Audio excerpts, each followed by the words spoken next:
Welcome to the Nick Blevins Family Ministry Podcast. Our goal is to help you maximize your church's potential. You'll hear from top leaders in children's, student, and family ministry about the principles and practices they use. Now here's your host, Nick Blevins. Hey everybody, welcome to the podcast. I'm Nick, I'm your host, and the Family Ministry Podcast is all about helping all of us learn from other children's ministry leaders, student ministry or youth ministry leaders, next-gen pastors, pretty much anybody who is working in that world, serving in those ministries, or maybe even resourcing or equipping those ministries.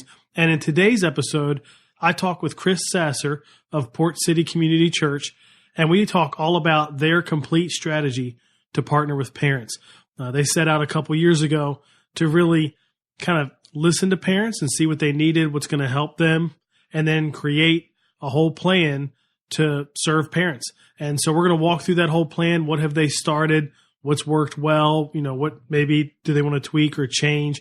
And so it really is a complete strategy, and they're just doing a lot of great things. And so you're going to love this interview. All of us, I think, want to do a better job partnering with parents. And I love what Chris and the team at Port City Community Church is doing. Before we jump into the interview, just want to give you a heads up that if you're interested in the volunteer playbook group, you may not even know what that is, but last fall we had a 10-week kind of group where all of us worked on recruiting more volunteers, but we also worked on improving and expanding our volunteer system from onboarding to appreciation to training, all of that. And we're going to have another round of the volunteer playbook group here starting soon. So I don't have any details to point you to just yet. But if you want to join a group and learn more about how to improve your volunteer system and recruit more volunteers this year, which I think is most of us, keep an eye out, and I'll update and let you know when registration's open for that group. It'll be limited just like it was last fall. But last fall's group was the first one. It was a lot of fun. We learned a ton. I got a lot of feedback from the folks in that group. And so I'm excited for another round of the volunteer playbook group. So keep an eye out for that if you're interested. Now, before we jump into the interview, I have to give you a heads up, okay? I recorded this interview, and then afterwards, when I listened to it again, I realized that there was something wrong. On my side of the conversation, there was just this constant white noise. I mean, just static. You've probably heard that before, live or something in a service or on a recording. I mean, it was just constant. I have no idea. At first, I had no idea what happened, how it got there. Turns out, funny enough, I guess it was over the holidays, because we've recorded this before then, my kids at some point have been playing in here in the room and cranked up the volume on one of the channels that wasn't even used.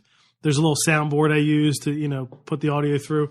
And that made its way into the recording. I never heard it because, on my side, I couldn't hear it. And it didn't seem like Chris heard it as well, but we picked it up afterwards. So we put it through some filters and removed most of that, but it's going to sound a little weird when I'm talking. But let's be honest, you're not here to listen to me anyway. So Chris's side sounds great. That's all you really need to hear anyhow. But if you're wondering why it sounds a little bit weird, that's it. Kids and soundboards don't mix. So I think we got that fixed going forward. We'll see with some tape, some gaff tape, because we're high tech here on the Family Ministry Podcast. But just wanted to give you a heads up about that. So without further ado, let's jump into my conversation with Chris Sasser about the kind of plan and the strategy they created to partner with parents. Today I'm talking with Chris Sasser. Welcome to the podcast, Chris. Thanks, Nick. Glad to be here. So tell us a little bit about yourself and your family and your church. Yeah, my name is Chris Sasser, honestly, but most people in my life call me Sass, including my wife. That's how when we got married. Nickname? Yeah, is that yes. Just based on your name, or is it also a little bit of attitude? No. Totally based on the name. I think I'm like the fourth or fifth Sass in our family.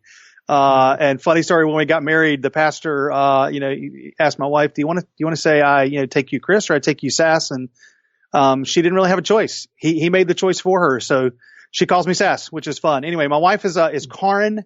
And Karin actually was in youth ministry for a long time. She was a middle school director at our previous church for years, and just fantastic. And then we got married, and we have two kids, CJ, who is in middle school, 8th grade, Kylie, who is also in middle school. She's in 6th grade. And we live in Wilmington, North Carolina, work for Port City Community Church. which is a good-sized multi-site church out on the coast of North Carolina. I've been here about 5 years. Prior to that, I was at a church in Raleigh, North Carolina, a couple hours away, and I was there for 19 years. Started off as a 1-year intern doing youth ministry at a church, and 19 years later, I was still in the same community and kind of did middle school and high school, and then morphed into kind of the family ministry guy for a number of years before we made the move here to Wilmington about 5 years ago. So that's me and our family. Cool. And Port City Church, just to give us some context of what we're going to talk about, I think that'll be helpful. Roughly speaking, what's like the average attendance total with all the campuses, and then how many campuses? Well, we have 4 campuses. We have a main campus right here in Wilmington, which is obviously our largest campus. We have about 3,500 on a Sunday here at our Wilmington campus. We have a campus, kind of what we say across the bridge. There's a river here in Wilmington. So across the ridge, we have a campus in Leland that, it's got around 500 or 600 that are a part of it. We have a campus in New Bern, which is about 2 hours away, kind of up north of the coast here in North Carolina. New Bern's got about 400 or so. And then we've got a campus in Jacksonville, which is a military town kind of not too far from us. And Jacksonville's got about 100 or so, 150 on a good day. So whatever all those numbers are, all told, I think we're around 5,000, somewhere in that range on a weekly basis. I'm the pastor of Family Ministries, so I'm over elementary, preschool through college. So kind of the 5 ministries there, and I primarily focus here on our main campus. I'm kind of I do have a dotted line relationship to our other campuses and do some just, encouraging and helping them where they need it. And if somebody's not, we've had this conversation on the podcast before, but if somebody's not familiar with multi-site, dotted line meaning you don't directly supervise the kids and student staff at those campuses. That's but correct. You have some influence. Dotted line is just a bad word. Yeah. That's true. It's a second boss you don't want to have. Oh my gosh. Yes. It's confusing, but it's okay. Yeah. Gotcha. Well, we're going to talk about what I believe is one of the most popular topics, which is partnering with parents and people in ministry. All of us, we just want to hear what other churches are doing. It feels like even years in now that it's still just a new frontier and everything is new and nobody knows what really works and everybody's trying stuff. You know what I mean? And there's certainly some things, there are principles or whatever that, work everywhere. But you really dove into this a few years back at Port City and have implemented a bunch of stuff. So I'm excited just to hear more about that. And I know people listening are as well. So how did you first explore it though? Like what led to it? What did you do to explore before you started, creating things? Well, it really started for me back in Raleigh. I was at a church obviously for a long time and got a chance to see, just class after class after class of kids kind of come through the entire church and through youth group. And really just as we all do, we lament how, kids are leaving after they graduate high school, all of that conversation. But I just really recognized that the kids who were really kind of sticking with it for the long haul were the kids that had great parents who were solid and leading their homes in a Christian way. And so, just kind of kept thinking, really 10 years ago, how can we do better with parents? And we had parents who were, youth group leaders and obviously teaching Sunday school and whatnot, but I didn't think we were really leaning into helping parents.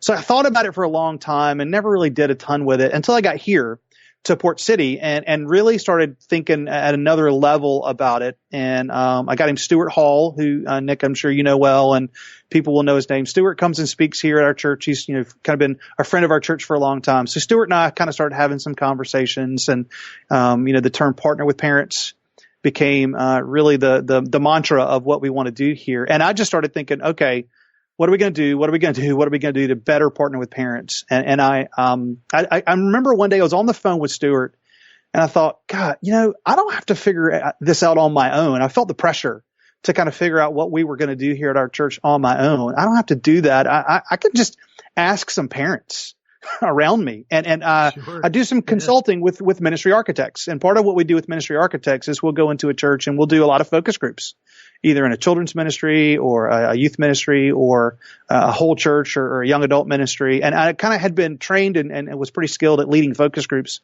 for the ministry architects purposes. And I thought, you know what, I'm just going to do that here. And so I took about a year, Nick, where I did focus groups here at our church. And I'll never forget the first one I did. I invited about 10 parents that I knew pretty well. I invited about 10 parents that I knew of, but I didn't know very well. This was probably about 2 years into my tenure here. On a Wednesday night during our middle school youth group. And what I said was, hey, as a church, we want to partner with you as parents. What does that look like? And I still have it in a notebook. There were 38 things that they came up with that it could look like. It was super healthy. The best thing, though, was just watching them talk to one another as parents. So putting them in circles instead of rows, letting them realize, hey, we're not crazy. Like, our house is not going to burn down because of what's going down in our house. I mean, most everybody's house is kind of like this. And I just started doing all these focus groups. So I did probably about another 15 of them over the course of a year. Asked the same question every time. We want to partner with you as a parent. What does that look like? And just kind of collected all that information. I did it with my personal small group. I did it with our staff that has kids. I did it with other parents in youth group. I did it with some empty nesters. I mean, all kinds of people I could talk to, I wanted to talk to. And then just sort of, talking to Stuart, putting together a small team of people here at the church to kind of cull through, okay, here's what we heard people say. Now what can we do? And we came up with what we call the Parent Network and launched that in January of 2015. So we're about 2 years into it now. So that was kind of the process of knowing it was a need, knowing I didn't need to figure it out, asking people to have input into it, and then just praying and discerning through what does it look like. So we didn't talk about this, but I'm going to hit you with a curveball. Right? Come on. Yeah. You took all those notes and met with all those groups, and I think obviously one of the things people can do coming out of here is do their own focus group. That would be the most helpful. But did you end up with like a top 5 thing? This is the top 5 things the parents said we could help with. Is that something you've saved that could be shared in some form? Oh, yeah, absolutely. If not now, sure. If you know it now, great. We'll talk about it now. But even if not, maybe we put it in the show notes or something. I'd be interested to know, because we've done parent surveys and we've even had other guests on the podcast talk about parent surveys, but I'd be interested to see what results you got. Oh, yeah, I'll be glad to kind of go back and kind of look through that. It was funny. I mean, it was all over the place in what people wanted. But what I will say is when we built the network and kind of the 4 pieces of the network, those are kind of the main things that people said they wanted. So, we can talk about that here in a minute. And that's how we built the network, was saying, hey, okay, here's what we heard people say they want. What are we going to do about it?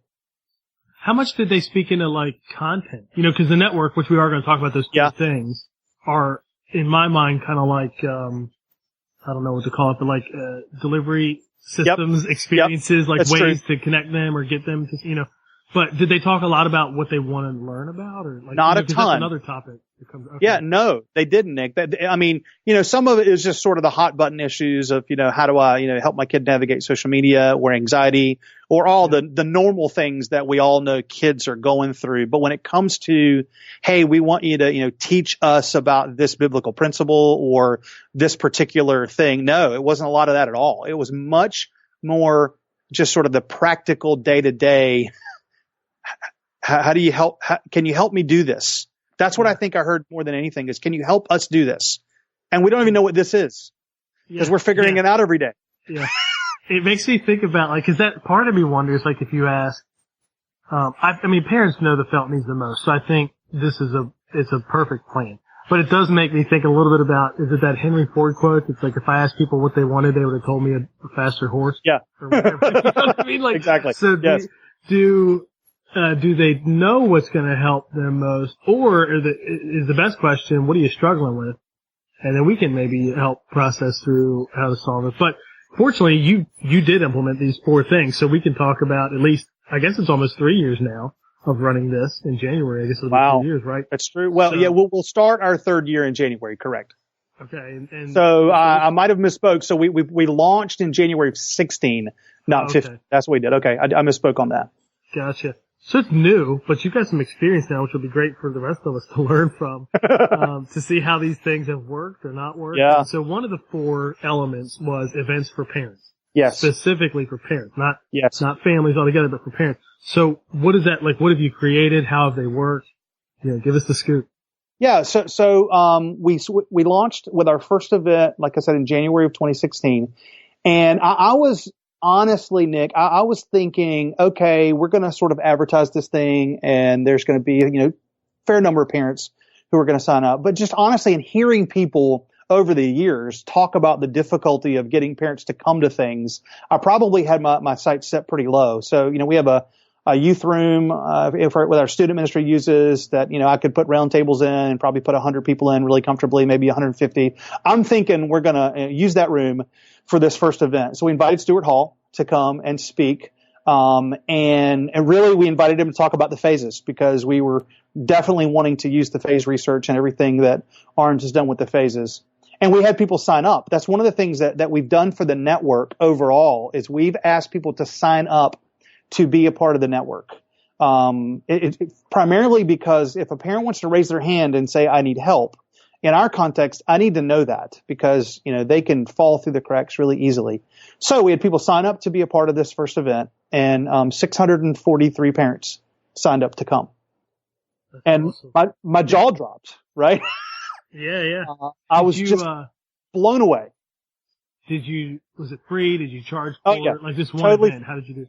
Totally free. And that's what we've decided is we are going to put into our budget. We've kind of created a parent network budget now, if you will, over the course of a couple of years. So yeah, we paid for Stuart and everything totally free for parents to come to those events. And so we launched that in that January.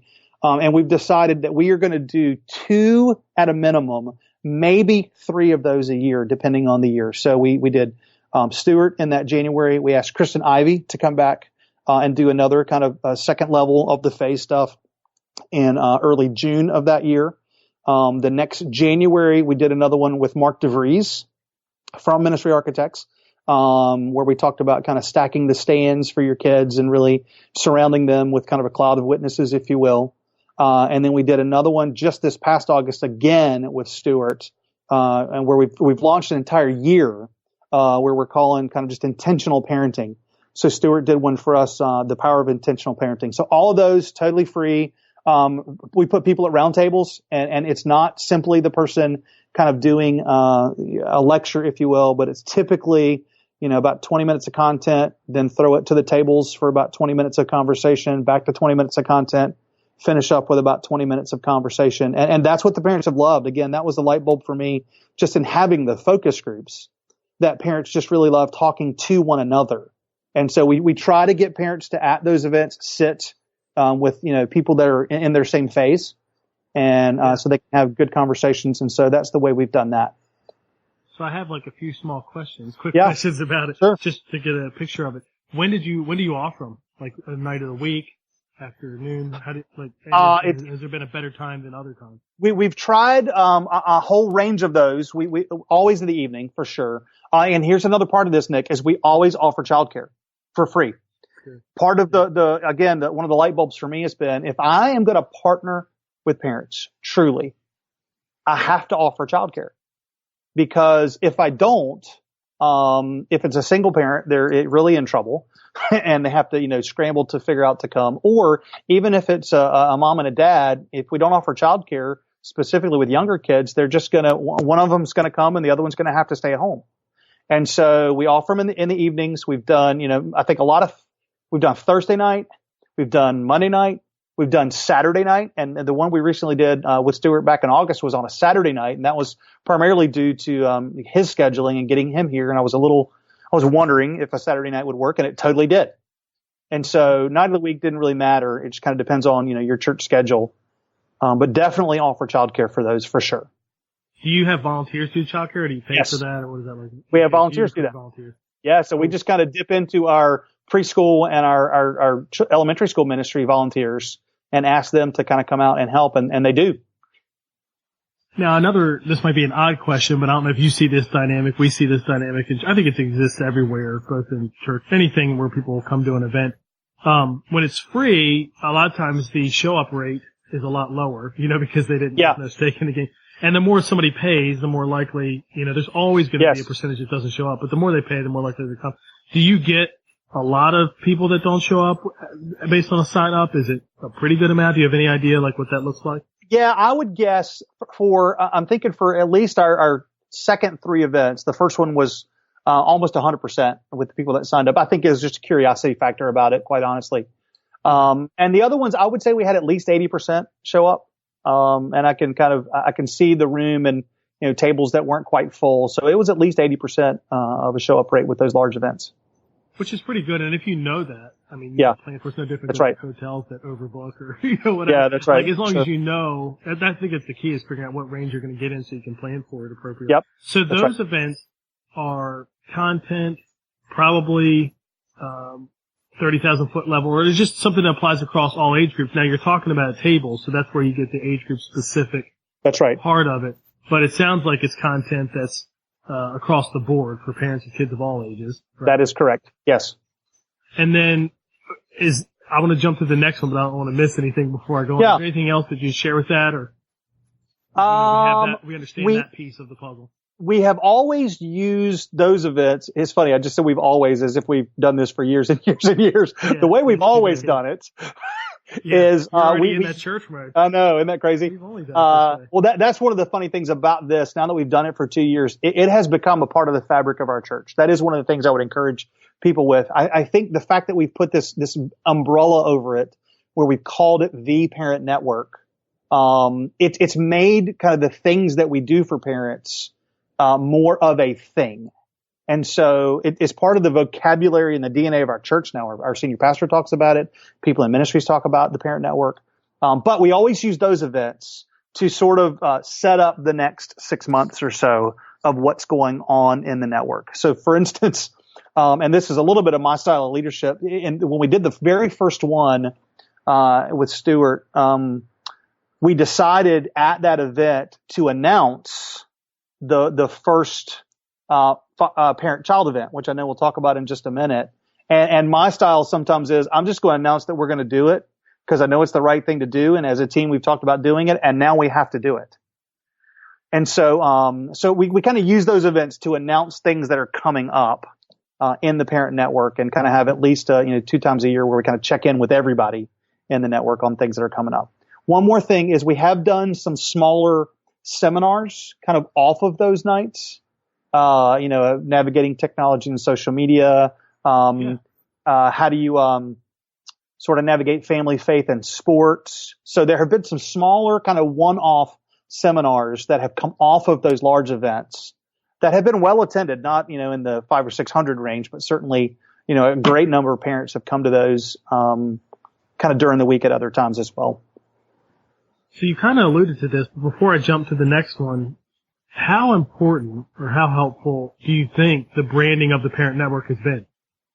I think it's critical. What I mean? Like using that name and coming back to it and all that. You think it's critical? I do. And here's part of what I've landed on recently, Nick, that I think distinguishes this a little bit.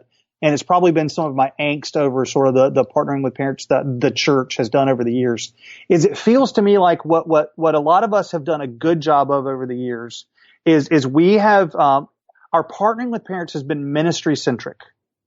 And what I mean by that is we have invited parents to kind of come over here to what we're doing in our ministry, and we communicate well. And here are the cards that you can take home and talk about in the car. And it's kind of like you parents come to us and you can get deeper into what we're doing, versus what I think the Parent Network is it's parent centric. So where we're leaning towards parents just for the sake of helping them as parents, instead of for the sake of connecting them or their child better in the ministry. And so the branding and the umbrella of the Parent Network, I think, has been really critical in helping that happen, if that makes sense. It does, yeah, because I imagine most of the things that we're going to talk about are not, hey, come tie into this thing that we're doing. We're really just doing this for you. I mean, like, we are doing it, but it's for you. It's not to support something we already have going or whatever. Yes. Yeah. And it's funny, when I first started this, I was a little bit naive because I told the rest of our family ministry staff, hey, don't worry about this. We'll be doing this over here on the side. It doesn't have anything to do with you. But I also told them, hey, you don't look as the Parent Network as a vehicle to get information about your ministries out there. It's 2 totally separate things. Now, the naive part was, I've done a total 180 on that. Oh, no. You're all a part of this, right? So I want you to be having parent meetings, about summer camp in your high school ministry and your middle school ministry. Just keep doing those. It's not really a part of the Parent Network, but it's different than the parent network, if that makes sense. I think they still need to work together. Yeah, we got to do both. They're different, but they got to work together. Yes, and I think where I noticed that I had fallen short for years is I thought partnering with parents was simply over there in being ministry centric, partnering with parents. And to me, this feels like a 2.0 of that, where no, we're going to still do that well, but we also have to do this over here that's just for parents. Yep, and I like the 2.0 part of it too, because we'll probably talk about more of this later, but you don't want to do all this and yet at the same time be totally dropping the ball. That's right. In kind of the 1.0 version of That's right. Parents, you can't. Which is just totally good communication and giving them the resources they need and, all that stuff. Yeah. That's you correct. don't want to drop the ball there only to add something like this. That's right. So that's one of the elements. The other element, which I know a lot of churches do, is events for kids and parents together. So what does that look like? What are some things you've done? Where have you found success in that? Well, that for me was born out of Sticky Faith and just understanding kind of the intergenerational relationships that we need to make sure we're kind of building at church. My old church in Raleigh had done a really good job on this. And so the first one that we did here, and it was again me, when we had the January 2016 event, I announced we were going to do this on February. I think we did it on February 12th. But it was Daddy-Daughter Dance. And, that's just a win any and all the time you can do it. And we had, I think like 500 dads and daughters sign up to come here. That event cost, because obviously there's, expenses in it for us. And so we take our kind of large, our main auditorium and take all the chairs down and put some tables around the outside, a lot of great decorations, hire a DJ, and encourage dads to go out to dinner with their daughters beforehand. We got a couple of folks who are photographers, here in the church to set up kind of a photo booth for dads and daughters to take kind of the nice formal picture, if you will. And what I did at the kind of the January event is I said to all of the 600 and some parents that were in the room, I said, look, this is not going to be our church staff putting this event on. This is a network of parents. And so if there are any moms in the room who would like to be on a team to help kind of create this daddy-daughter dance, here's how you can sign up to be a part of that. And we had 14 moms who said they wanted to be a part of it. So the extent of my involvement, or anybody on our staff really's involvement in planning and executing the daddy-daughter dance, was I think I went to the first meeting and I told them what their budget was. Then I needed to unlock the door for them to get in for a couple of days to set it all up. That was my involvement. And it was this unbelievable event. And so we have now done 2 daddy-daughter dances. We'll have our 3rd in February. We just this past October did a father-son camp out and had right at about 100 or so fathers and sons who went out onto a farm that a family in our church owns kind of outside of town. And they kind of heard what was going on in the network. And he gave me a call and said, hey, we've got this land and it's got a pond and it's got everything you need. And if you ever need it for anything, let me know. And so it took me a year and a half to call him, just because we were building this thing sort of slowly. We've done a mother-son bowling event, but we don't feel like we've landed on what is kind of a good event for mothers and sons. We've done a mother-daughter kind of mission event that was really good. And so we really just are now, after being sort of through this for 2 years and trying a number of different things, we've just sort of set, as of last week, our 2018 full parent network calendar that's got these 4 events on it. We'll do like a mother-son mayhem. It's almost like a scavenger hunt kind of thing in April, and then a kind of a mother-daughter tea kind of thing in July, I believe it is, maybe August. So those are kind of the 4 events. We'll do 1 a year for each kind of category: mother-son, mother-daughter, father-son, father-daughter. Okay, and then you gave a couple of the attendance numbers there, but I mean, generally speaking, so the daddy-daughter was a lot bigger. Yes, that's correct. Daddy-daughter's been the biggest. And then one of them was 100. The camp out was the father-son was 100. Yep.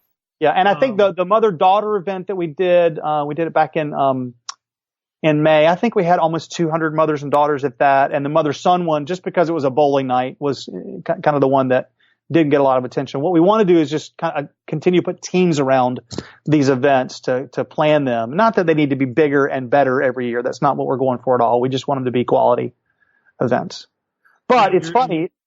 I mean, I had a dad yesterday, this past Sunday at church, grab me and just say, hey, thank you so much for putting that event on. One of the other cool stories is I had another dad who sent us a letter, because one of the things that we asked, at the father-son camp out to do is, hey, just take about 30 minutes with your son to go over here and talk about, what's going on in your life, what's going on in his life, and just say, hey, what can I pray for? Like, as your dad, what can I pray for you? And we had a dad write us back saying that he comes to church a lot, primarily because his wife drags him. He'd never prayed in front of his two boys before, that it was a huge milestone for him to pray in front of his kids and pray with his kids, and just kind of sort of a thank you moment. So these moments are much more than fun. We always are going to try to have a spiritual element to them to encourage that spiritual connection between a child and a parent. One thing that this is all somewhat new for us too, and we're doing, we do some different events like that too. And one thing we talk about is, I don't know how well we do it, but we say that there should be some element of the experience that could then let that parent recreate it on their own next month. You know what I mean? Like, they're not going to host their own dance thing with their daughter, but they could go out to dinner again. That's right. They could you got it. take this thing and have that conversation, or same with the camping thing. Like, they may not go camp there, but they could go do this together. Like, that's right. That'd be ideal, is if parents could walk away with more than just one experience, but the ability to create another one. Do you have, this year coming up, did you plan anything you haven't done yet? Or is it the same, some of the ones? Well, we haven't done the mother-son mayhem yet. That's one that we've heard of from another mom in our church that she's going to hopefully head up for us. And so that'll be scavenger hunt either here around church or somewhere out kind of in our community. So we haven't done that. We'll see how that goes. And then the mother-daughter event, we're still trying to figure out what is exactly the best thing for that. What we found is the daddy-daughter dance is really good for kids of all ages. Actually, the first year we did it, we had a 26-year-old girl sign up and bring her dad, because when she was 14, they signed up for a daddy-daughter dance and somehow he missed it. And so she had always held this over his head in a joking kind of way. And so they came as the 26-year-old and the 55 or 60-year-old. But what we're finding is it's sometimes difficult to create events that's good for people of all ages. We found that too. Right. We've done a daddy-daughter date night. It actually did involve dance, and ended up creating two separate ones for kids versus students. And even that was hard, because the 3-year-old and the 9-year-old. Exactly. Yeah. And we're trying to avoid setting up, two different ones where we're doing 8 events a year. So we're trying to figure out what's the best, event that we can do that either, one year might appeal to a younger crowd and the next year appeal to an older crowd. We're still kind of sorting through that. Cool.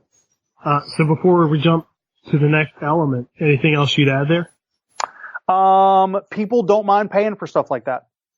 That's what I would say is a lot of churches will say, hey, we don't want to charge for that or whatever. And I would say people will pay for those moments.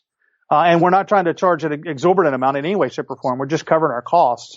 But don't hesitate to charge for those events. Yeah, and I think it also helps too with that turnout number too. I mean, you don't want to spend all that money. That's right. Say on the daddy-daughter date night, and then 25% don't show up. That's right. And you paid for that. That's hard. It's different when they're paying and they don't come. Okay, yeah, that's different. That's right. Yeah. And I will say the other thing that we've done on these events, and you kind of alluded to a similar idea, but we try to give them something to take home that kind of helps them remember it. So in the father-son camp out, there was kind of a craft, if you will, where we kind of created a string cross that you could make with your son. And you'd be surprised, even some of the teenagers were all into that. And so obviously my son's got that in his room now, and we do pictures for the daddy-daughter dance. So we're trying to, with every event, create a keepsake, if you will, for them to be able to take home with them. That's good. So how about the next element, resources, which I know a lot of churches are trying to, resource parents. But what does that look like for you? Where have you found some momentum there? How does that work? Well, for us, it's just really kind of primarily capitalizing on the great resources that are already out there. So, we have a website for all of this. It's kind of our landing page. It's parents.portcitychurch.org. Parents.portcitychurch.org. So there's a resource, kind of link there. And we're literally taking things from Orange and Rethink and the Parent Queue and D6 and, All Pro Dad. And we've got a mom who is kind of looking for resources for us all the time. And so, we'll link people, back to those things, giving them full credit for the stuff that they create, of course. And then we are creating some of our own stuff. This is, what obviously takes time and some creativity, but we've got a few videos that we've kind of made with some of our different staff members. We've just recently started a podcast, the Parent Network podcast. And so, we've done 6 episodes now. We're trying to do that every 2 weeks where we release a podcast. And some of that's going to be interviewing, folks from our staff and people outside of here.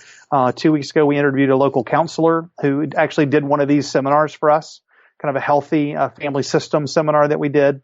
And so we got the podcast. And so it's just really us creating a little bit, but primarily kind of putting things that parents can that are really good and helpful in one place for parents to be able to just go to our site and link to. And we've got those broken down by their different phases. So if you have a middle school child, you can just click on the middle school part and it'll bring you up a whole bunch of things that we've labeled middle school appropriate. So that's the resources that we do. We also have printed a number of resources. One of the best things we've done recently is, and we'll hopefully get to doing this for more and more grades, but we took, the recent Facebooks, and we took a lot of the information out, for instance, for 6th grader. And so we created kind of our own Parent Network brochure, if you will, on making the jump into 6th grade. And about half of this booklet, it's probably about 8 pages long, but half of the booklet was, hey, here's what's going on just in your 6th grader and their sort of development, some of that coming from Orange, some of that coming from some other places. And then the other half is, okay, well, here's what's happening at church. Here's our middle school ministry and when it starts, and here's the fall retreat, and here's our summer camp for next year. And so when a parent walked in to our parent meeting in August for our rising 6th graders and our rising 9th graders, we had created a booklet for each one of them, kind of helping your child make the transition. Our hope and dream is to have one of those for maybe every grade, but certainly for a few more key grades and key transitions. And so those are some printed resources that we have for parents. That's good. And maybe it's just by like age group. Yeah, but right. So you lean in heavier when it's a new kindergartner, new 6th grader or whatever. But you can give to the, 3rd grade parent, to the 7th grade parent or whatever. Is there any area of that or any like resource that you have found that has, worked better than others? I mean, I don't even know if you would know, I guess, other than demand. Yeah, it's hard to know. A lot of kind of what we hear is just anecdotal. Somebody will say, hey, we watched that video that you guys posted about this and thank you for that.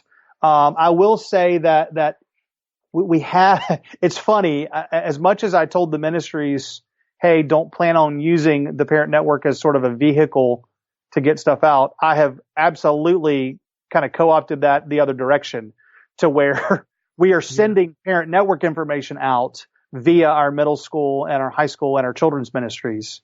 And so for me, it's just getting the word out on resources. That's kind of the main thing is I think there's a lot of great stuff out there. I don't need to recreate the wheel on everything. And so we're going to definitely just link people to good stuff that we trust. And where we have a felt need, we'll create it ourselves. And so that's kind of what we're doing. And I know not everybody has the bandwidth to be able to do that. The one thing we haven't done that is simple that anybody can do is really written kind of blog stuff. And so we're talking about kind of getting into that, having a few parents be able to write stuff for us here at the church. So the last thing, which I think is unique for sure, is Parent Partners. Yes. What is Parent Partners? How did you start it? How's it working now, a couple of years in?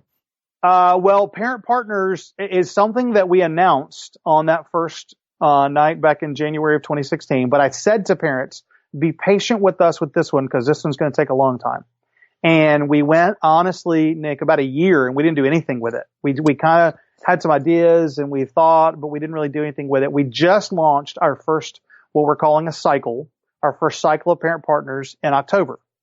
And basically it's parenting mentors is what it is, but we didn't really want to call it parent mentoring because we felt like the word mentor, it sort of carries a heaviness to it where, you kind of think if you're a mentor, you've been trained or there's a certain level of responsibility. And it kind of goes back to what we heard parents say when we just got them in groups is, hey, we just want somebody who's a little bit ahead of us to walk with us through life.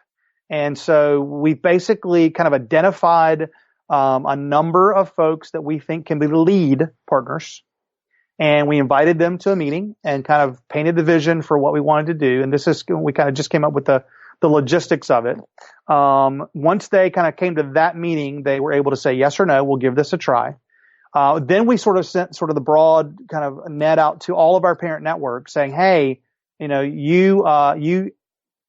when people sign up to be a part of the network, they can indicate if they want a parent partner. So obviously people signed up a year and a half ago and said they wanted a parent partner, and we didn't do anything with it. So we sent kind of that net back out. Hey, if you said you wanted a parent partner, now's our first cycle. So let us know, fill out this quick little application. And we had people do that.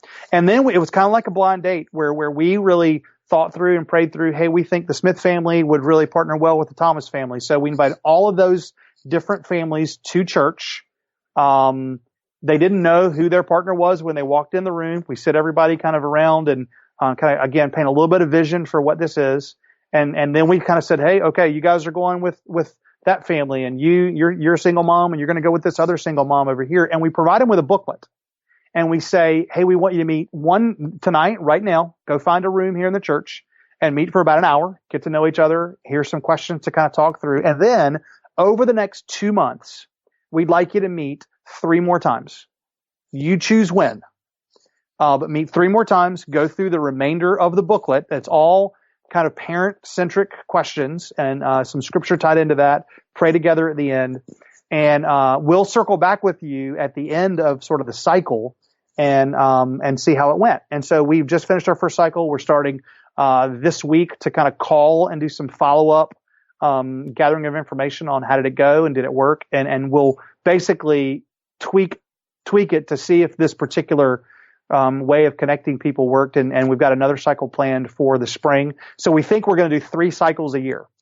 And we connected, I think, 7 couples with 7 other couples. And then, and the part that I just missed, Nick, kind of on the front side of it is the single moms who wanted to connect. So we had 9 single moms say that they wanted to be a part of this and connected them with 9 other single moms. So we'll get feedback in the next couple weeks and find out how it went and see what we need to tweak. But we felt like the short-term commitment was much better than asking people, hey, can you meet for the next year or 6 months? Because nobody would do that.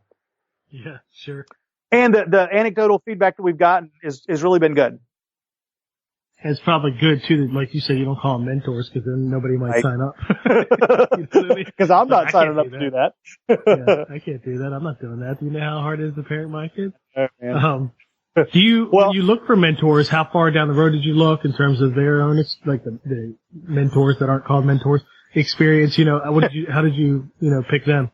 Typically a phase or 2 ahead. And quite honestly, it was just people that over the last 5 years, that I had gotten to know here at the church and I can trust, or, I talked to all of our family ministry directors and they had given me some names, and most of it was people that I knew, and just invited them to the meeting, painted the vision for them.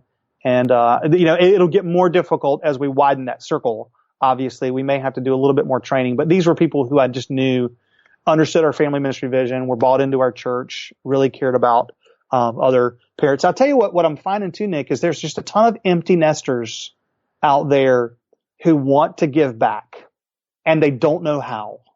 And I think this is going to be a great way for empty nesters to engage at our church at a different level, because they've got wisdom and they've got battle scars that they are willing to share.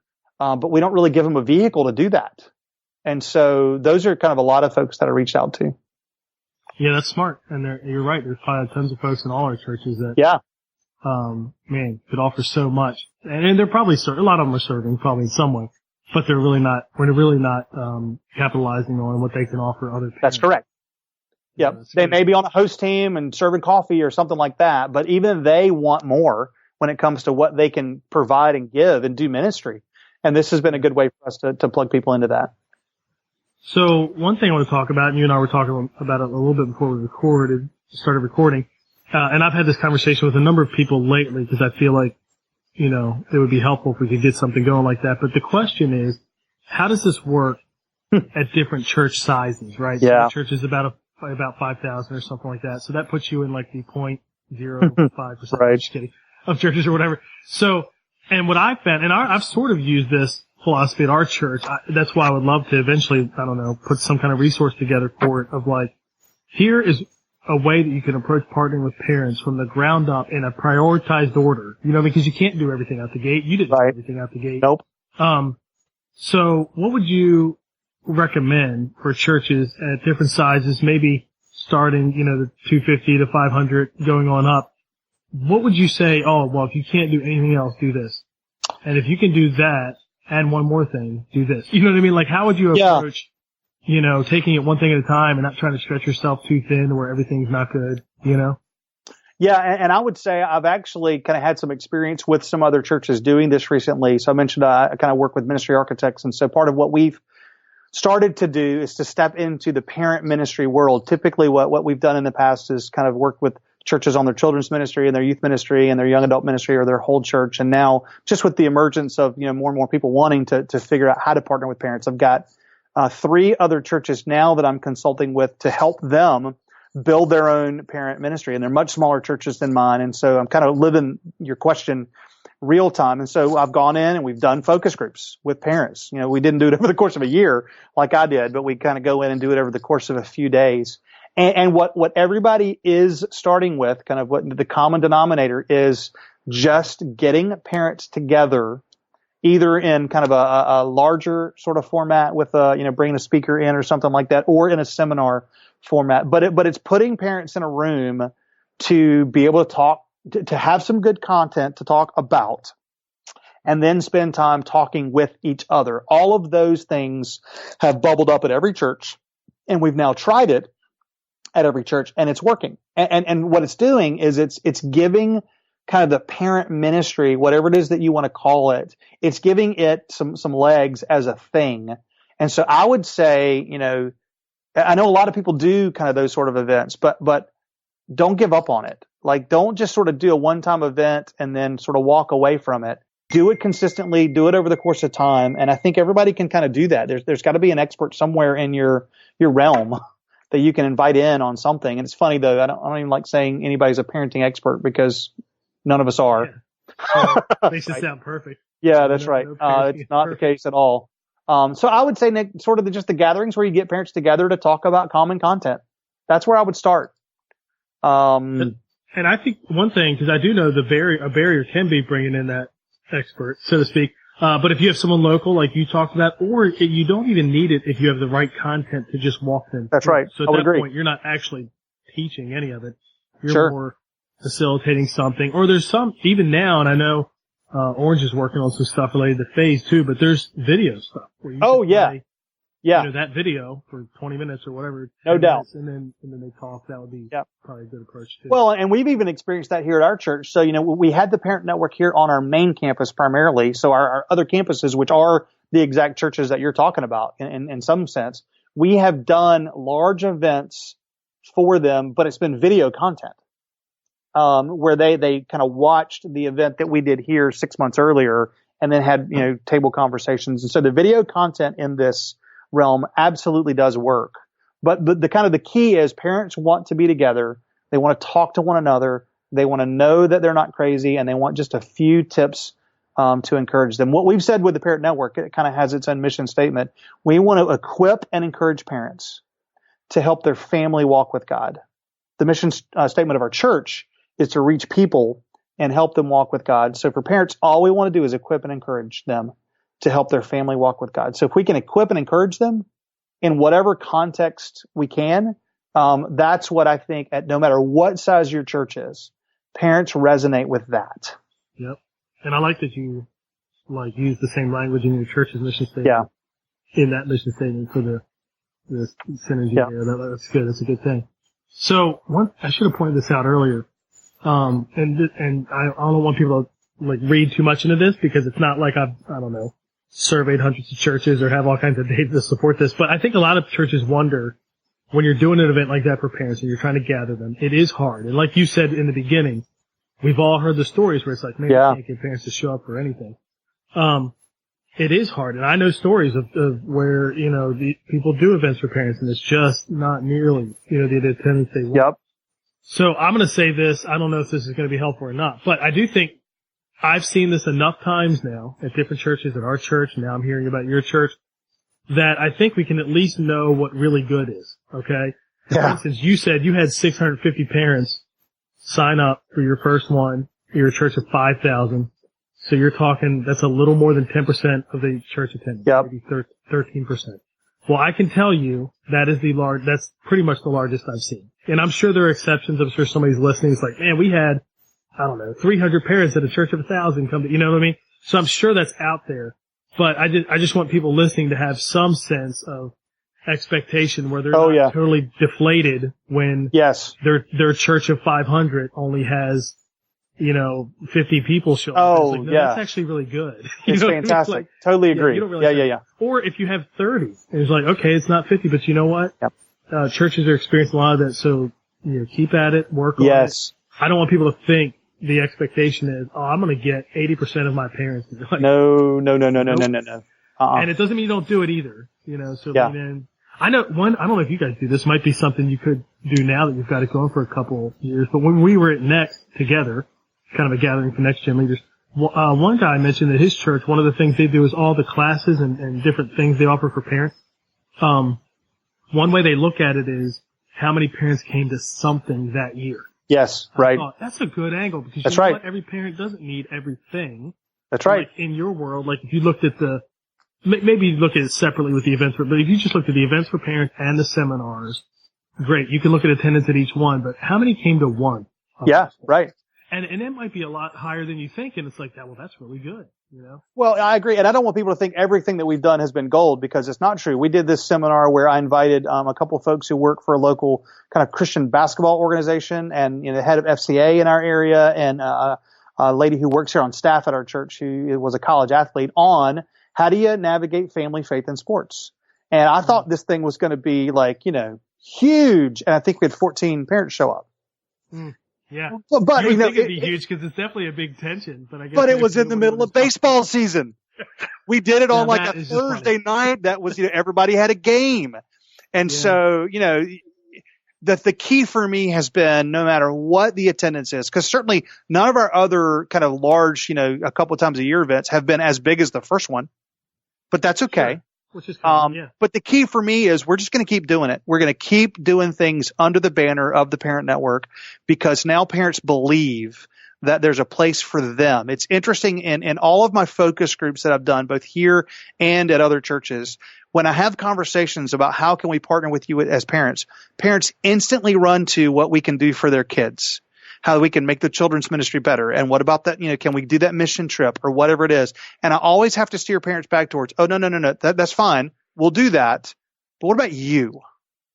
What about for you as a parent? And it's a hard shift for parents to make. It typically takes 15, 20 minutes just to say, no, don't say that again.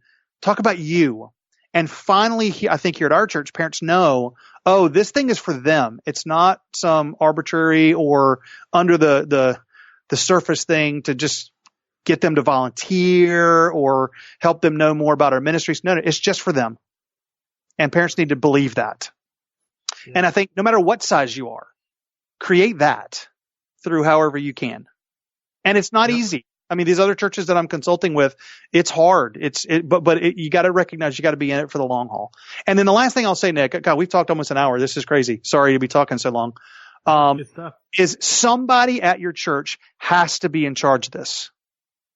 The most significant thing that's happened for me and for us here in the Parent Network, I'll tell this super fast, is I kind of felt all the angst of it. I kind of explained that with, having to figure it out. And then I did the focus groups.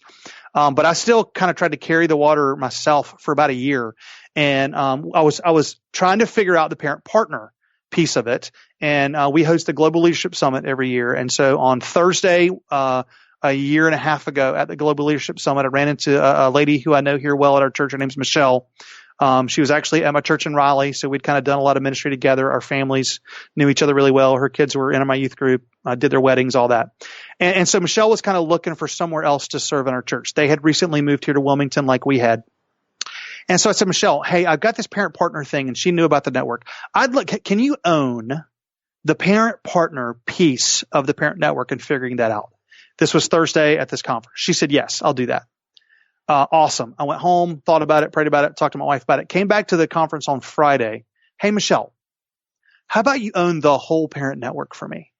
And this is a high level achiever. I mean, she can get things done. And so she said, I'd love to. I got it. So that was August a year ago. And Michelle said, I'll own it. And so Michelle and I meet almost every 2 weeks. She brings the agenda. She's helping me look ahead. She's kind of got the calendar. She's kind of building a team of people underneath. We now have a lady who's in charge of the parent partner process. We have another lady who's in charge of the large events, the parent child events. And so you got to have somebody with their eyes on it. For a while, it was me. Now it's Michelle as a volunteer. Because if you just sort of tack it on to somebody's job description to, hey, do a few things to partnering the parents, it's always going to be last on the list because Sunday and Wednesday are always coming. Yep. And I've thought jokingly over the last year or so, I need to repurpose like half my staff to just do this. Yeah.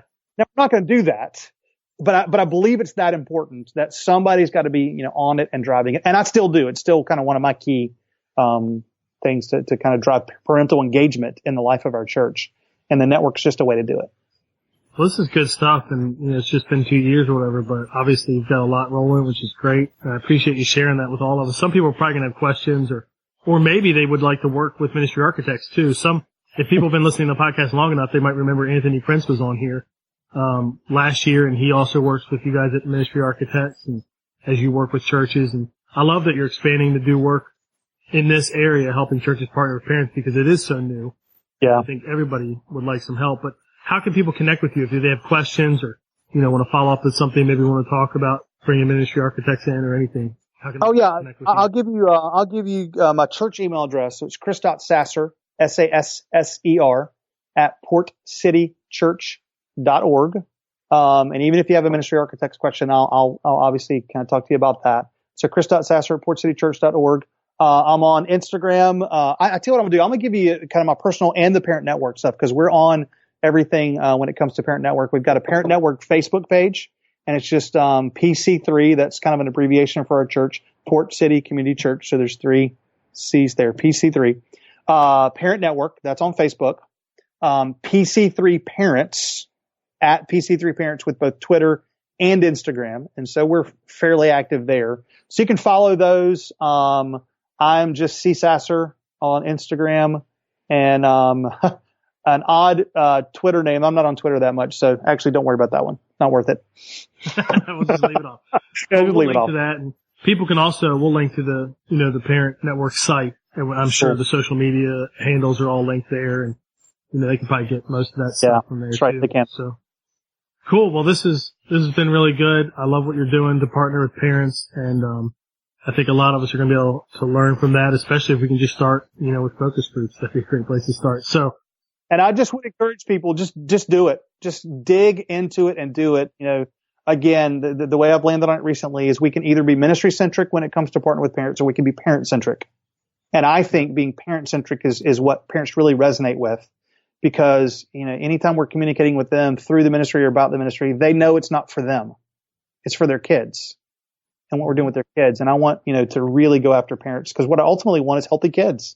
And the way we get healthy kids is to get healthy parents. So that's the drive for me. Cool. Well, Chris, thank you so much for coming on the podcast. I appreciate it. Thank you, sir. Enjoyed it. Really appreciate it.